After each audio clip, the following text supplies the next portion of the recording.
The road to Omegaopolis 27 starts now, just like I said in the video, the 40th video. The road to Omegaopolis 27 starts now. The cosmic dance party begins. DJ with the Fire by Eiffel 65. DJ with the Fire by Eiffel 65.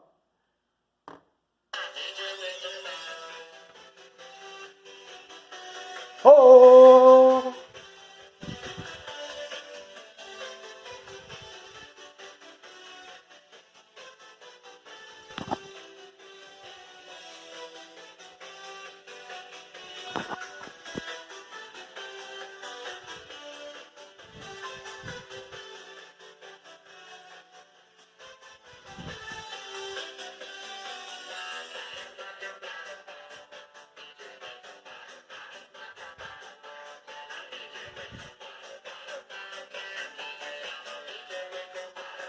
DJ with the Fire.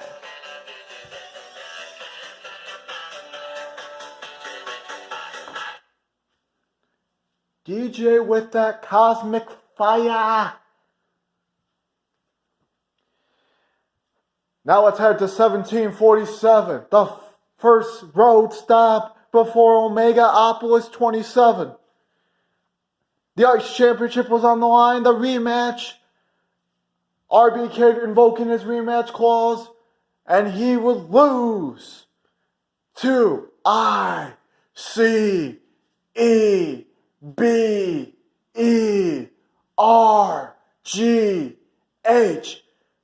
That's his battle cry. Iceberg.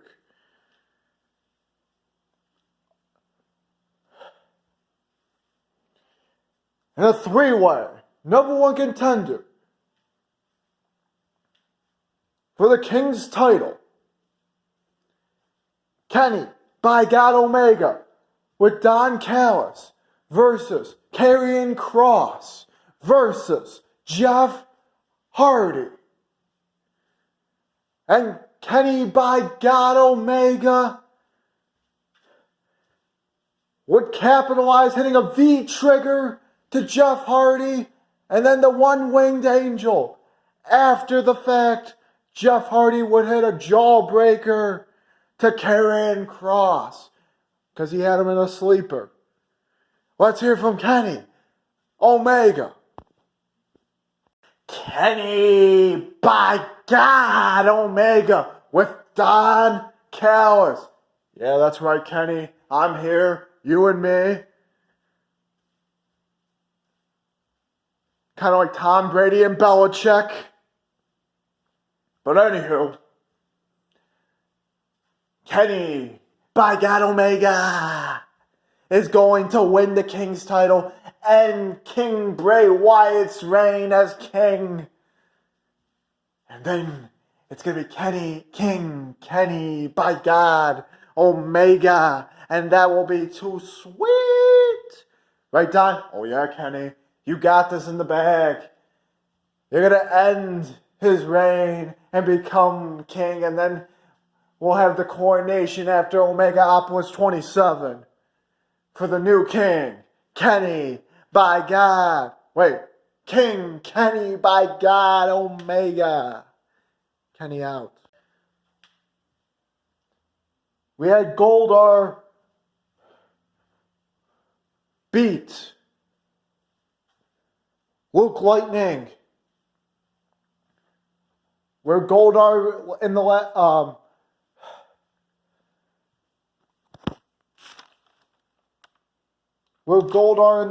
set before Power of 1022, Goldar's Elite debuted. They won the 6-man tag titles. Goldar, Jango Chavez, and Snide.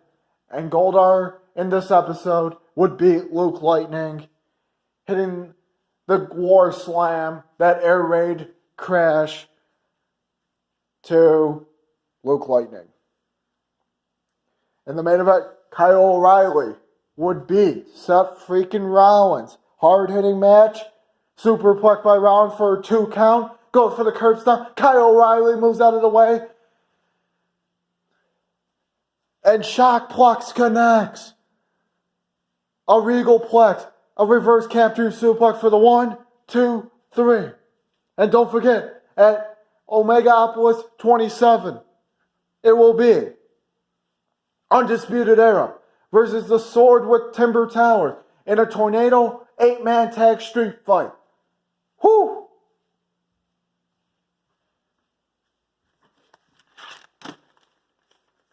And before we get to 1748, DJ Wet That Fire by Eiffel 65.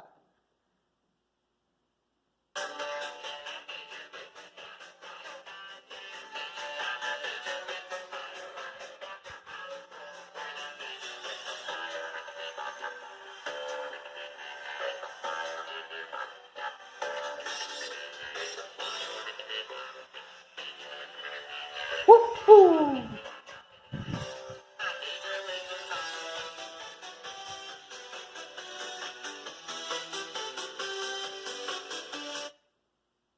We head to 1748. Timber Towers would retain the Undisputed Mega Heavyweight Championship, beating Adam Cole, giving a little edge. You think you know me. No, not that edge. Giving a little edge to the Timber Towers and the Sword against Undisputed Era, which is at Omegaopolis 27. A little edge to that team. Django Chavez, 1/3 of Goldar's Elite, would beat Mammoth Major. A good effort by Major, but Django Chavez big boots him, and then a choke slam for the 1, 2, 3. Braun Strowman and Tommaso Ciampa will go to a no contest. Tommaso Ciampa jumps him before the match even starts. Let's hear from Tommaso Ciampa. What's up? It's your old pal, Tommaso Ciampa, not running around like a lunatic on a Mandalorian fox hunt, whatever. I don't have a championship opportunity, so that's not the case.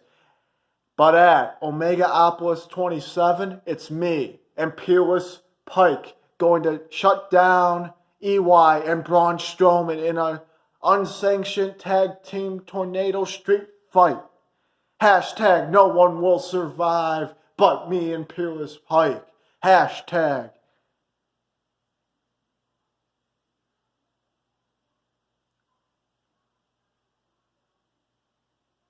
It's over, Braun. It's over, UI.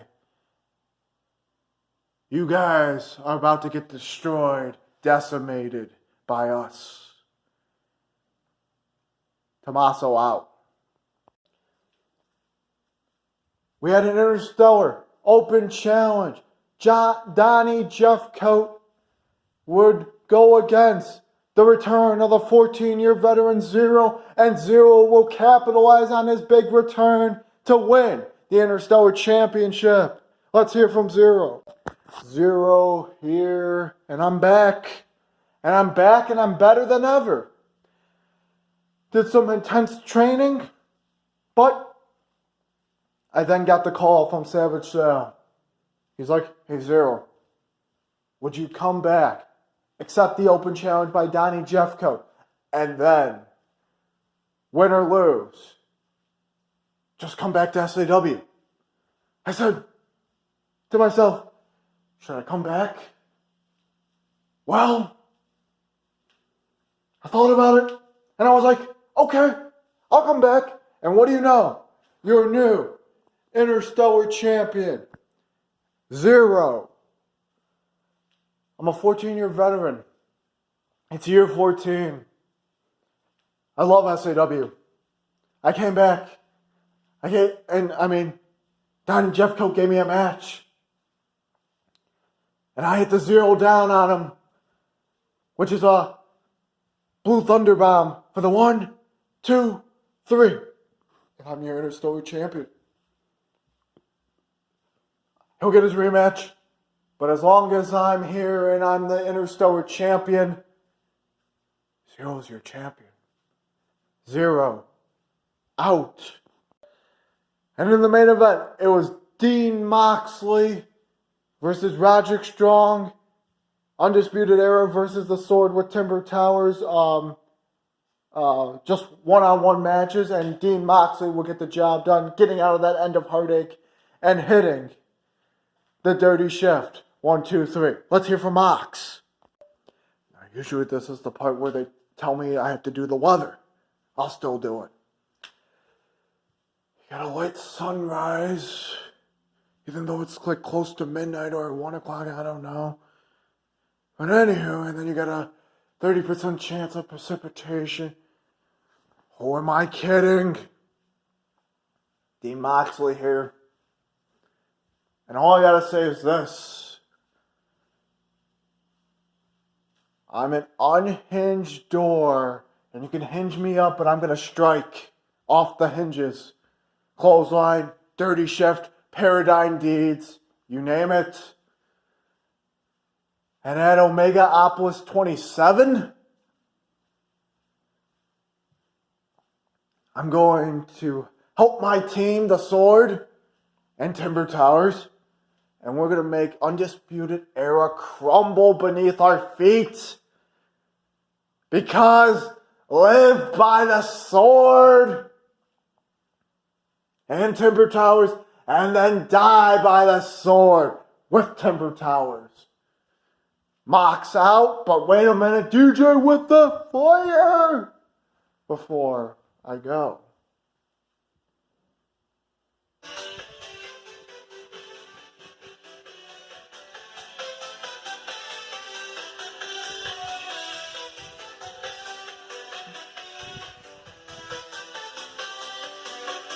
Back to Savage Cell. Thank you, Mox. Now we head to the last stop. The last episode before Omegaopolis 27. 1749. We had Peerless Pike versus Eric Young. And Eric Young would shock the world.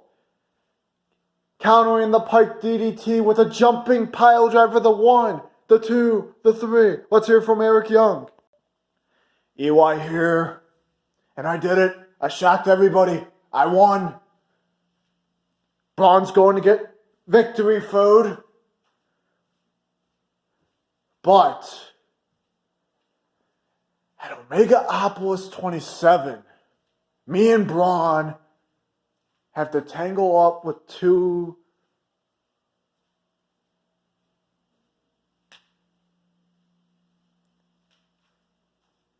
heathens.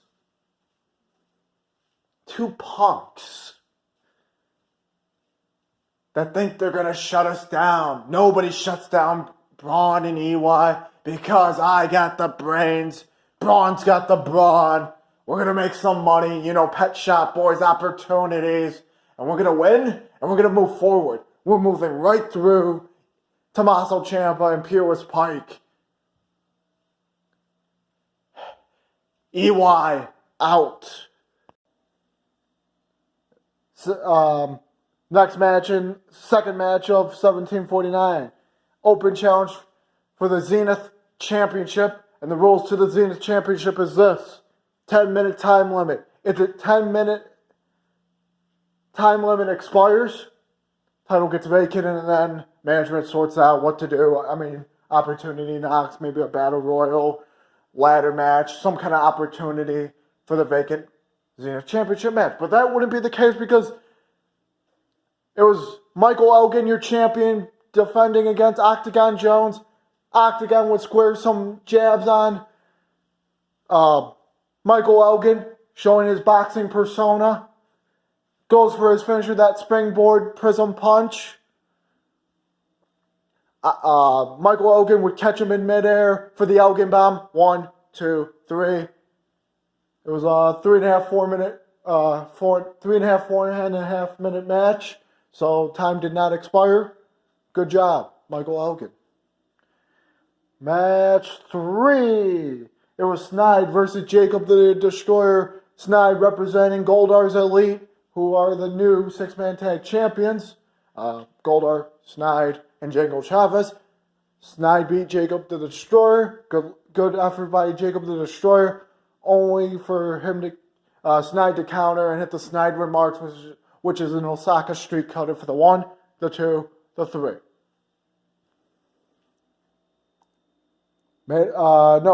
Match 4. Women's Spectacular Championship on the line. Lauren Sheba goes against the champion Nikki Cross. Good effort from Sheba, hitting that crane kick from the start. Goes for that fire splash, which is a 5-star frog splash.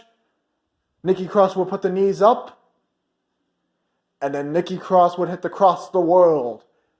That rope-assisted neck breaker for the 1, 2, 3. In the main event, it was Savage Sal defending the Shogun Championship against Bobby Fish. Bobby Fish would hit a snap suplex.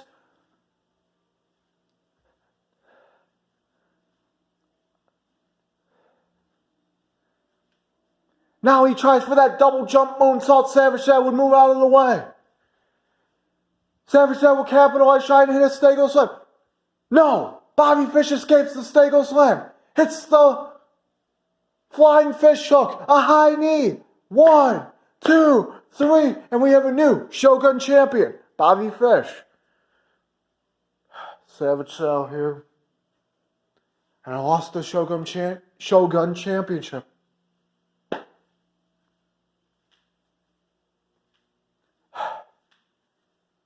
I'm sorry. That's one of my favorite championships. The Shogun Championship means a lot to me. I mean, it's an awesome looking title. And it shows my warrior persona. But don't worry, fans, Savage Nation, I'll get it back. But first, at Omegaopolis 27, I got a deal with Undisputed Era, where we, like Moxley said, they're going to crumble beneath our feet. And then I'll go after the Shogun Championship, Bobby Fish.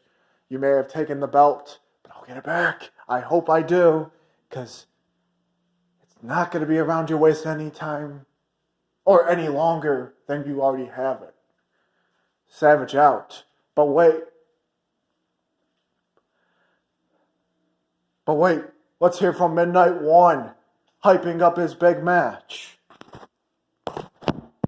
Midnight One here, and at Omegaopolis 27,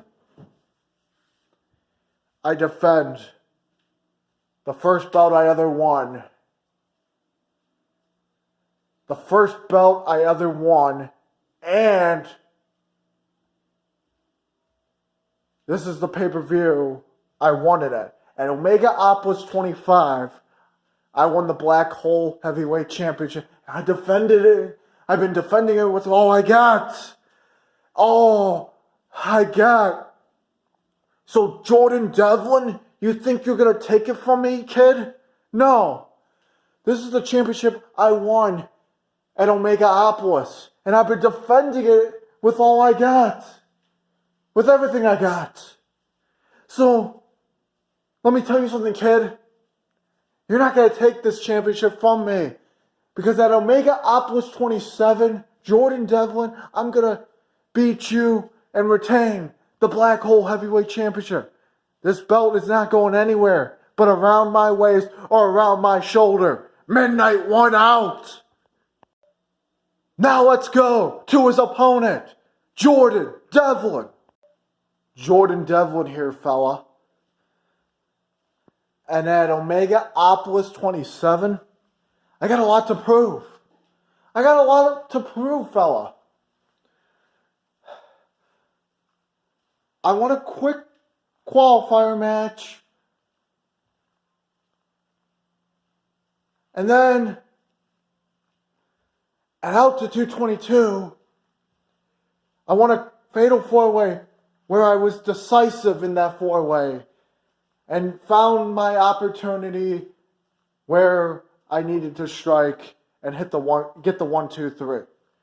Now, Omegaopolis 27 comes around the corner, and this is where I gotta show everybody that Jordan Devlin is a breakout star. Jordan Devlin's not a joke. Jordan Devlin is the next black hole heavyweight champion. I didn't win a quick qualifier match, and I didn't win a decisive four-way to lose to Midnight One at Omegaopolis 27. So Midnight One, I'm coming for your belt. And I'm going to win and become your next black hole heavyweight champion. Jordan Devlin, out.